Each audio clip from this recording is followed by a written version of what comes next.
Bapak dan Ibu sekalian, yang berikutnya adalah nasihat bagi kita para suami, bagi para ayah.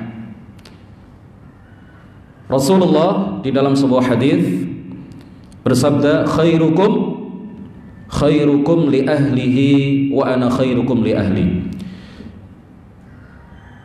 Sebaik-baik kalian adalah orang yang paling baik memperlakukan istrinya, dan aku adalah orang yang paling bisa, paling mampu untuk memperlakukan istriku dengan baik.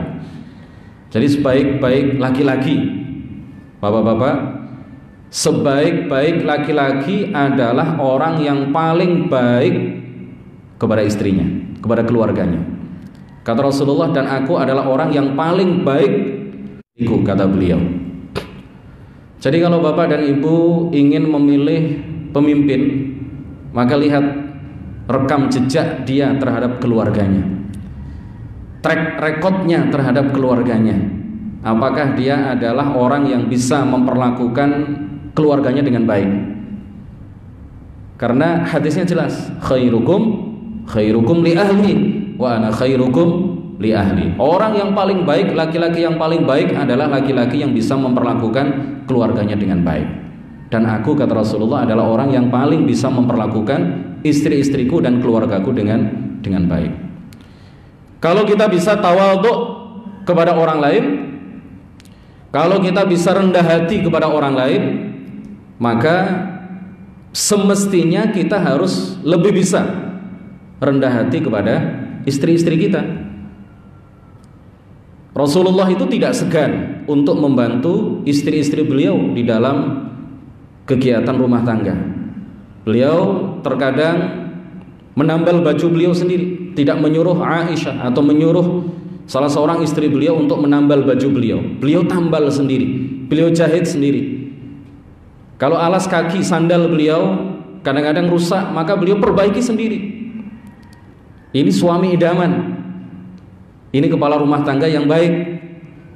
Jadi jangan masuk rumah seakan-akan dia adalah seorang raja, dan keluar rumah seakan-akan dia adalah seorang menteri. Semua hal ingin dilayani, mulai dari A sampai Z itu seakan-akan dia adalah seorang presiden, seorang raja, seorang menteri, seorang pejabat tinggi. Istrinya itu diposisikan sebagai seorang pembantu rumah tangga, seorang pelayan. Ini bukan suami yang baik. Karena suami yang baik, kata Rasulullah, adalah yang bisa memperlakukan istrinya dengan baik.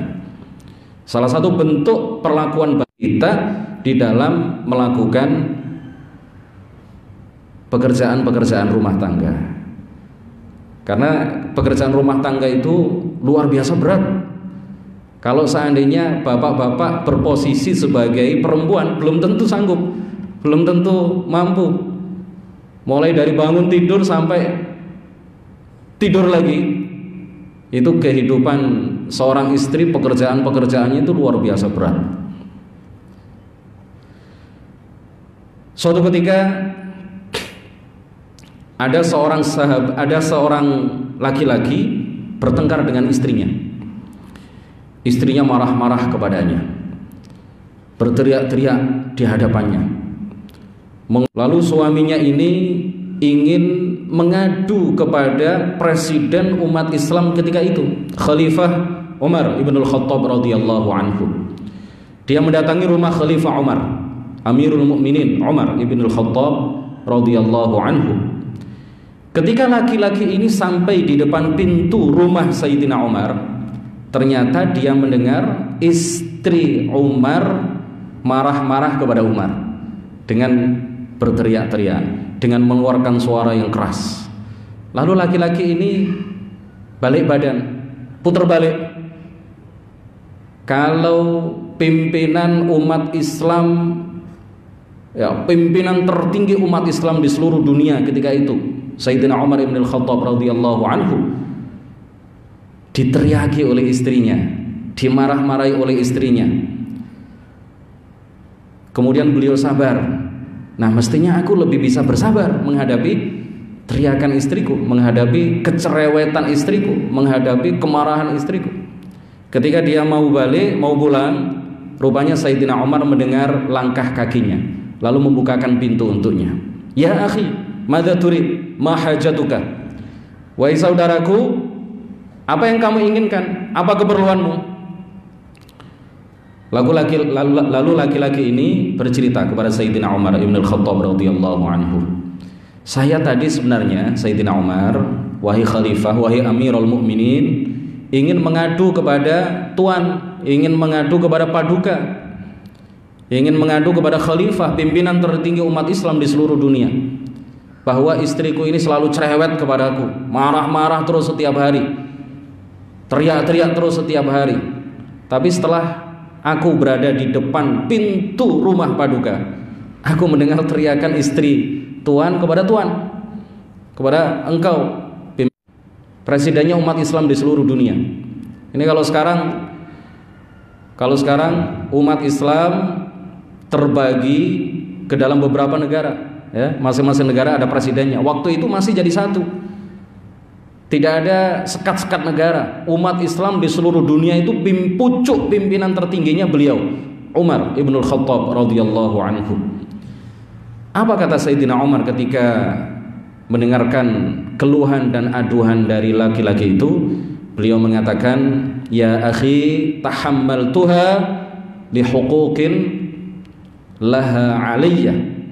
Saya sabar di dalam menghadapi istriku, li huquqin laha alayya, karena istriku memiliki beberapa hak yang tidak bisa aku penuhi.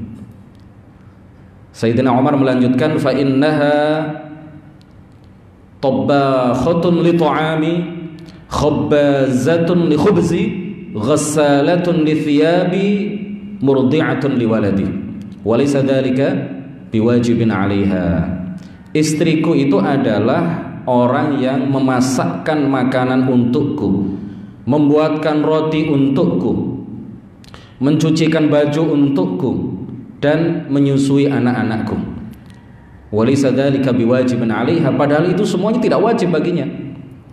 Jadi yang wajib masak itu kalau dalam hukum Islam, kalau dalam fikih sesuai dengan penjelasan para ulama, itu suami, bukan istri.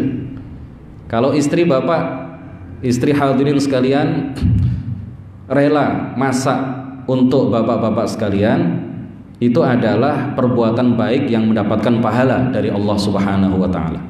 Tapi Bu, nanti jangan kemudian setelah pulang dari majelis ini tidak mau masak, jangan. Kasihan bapaknya. Bapaknya sudah kerja di luar, jadi merupakan satu kebaikan yang pahalanya besar. Diniatkan lillahi ta'ala, mendapatkan ridho Allah, ingin mendapatkan ridho suami, maka ibu memasakkan masakan untuk suami. Tapi kewajiban menyediakan makanan, kewajiban mempersiapkan makanan, kewajiban memasak makanan itu sebenarnya di dalam hukum Islam bukan kewajiban istri, tapi kewajiban suami. Mencuci baju juga begitu. Menyediakan makanan yang layak untuk anak, menyediakan susu yang layak untuk anak itu juga sebenarnya bukan kewajiban istri, kewajiban suami. Wasakana qalbi biha 'anil haram, dan alhamdulillah istriku, hatiku ini dijauhkan oleh Allah dari pikiran-pikiran yang haram, ya. Dengan sebab istriku Allah menjauhkan aku dari perbuatan zina, perbuatan haram. Kemudian laki-laki itu mengatakan, ya Amirul Mukminin, wa kadzalika zaujati. Ya udahlah Amirul Mukminin, kalau begitu saya akan memperlakukan istriku sama dengan perlakuanmu terhadap istri tuan, terhadap istri paduka. Sayyidina Umar mengatakan, fatahammalha ya akhi fa innaha muddatun yasirah. Aku nasihatkan kepadamu wahai saudaraku, kata Sayyidina Umar, bersabarlah di dalam menghadapi istrimu, karena kehidupan dunia ini adalah hanya muddatun yasirah, hanya kehidupan yang singkat.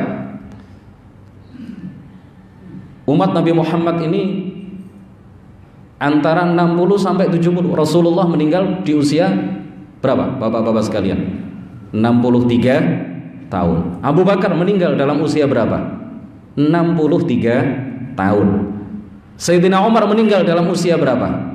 63 tahun. Sama. Rasulullah, Abu Bakar, Umar itu meninggalnya di usia yang sama, yaitu 63 tahun. Umat beliau juga begitu.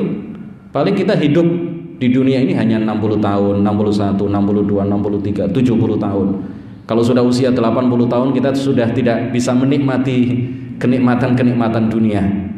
Ya, keluar masuk rumah sakit dan seterusnya. Jadi kehidupan dunia ini hanya sementara, Bapak dan Ibu sekalian. Maka yang kita cari bukan apa-apa, tetapi adalah ridha dari Allah Subhanahu wa ta'ala. Rasulnya memerintahkan kepada kita, menganjurkan kepada kita semuanya untuk memperlakukan istri-istri kita dengan baik.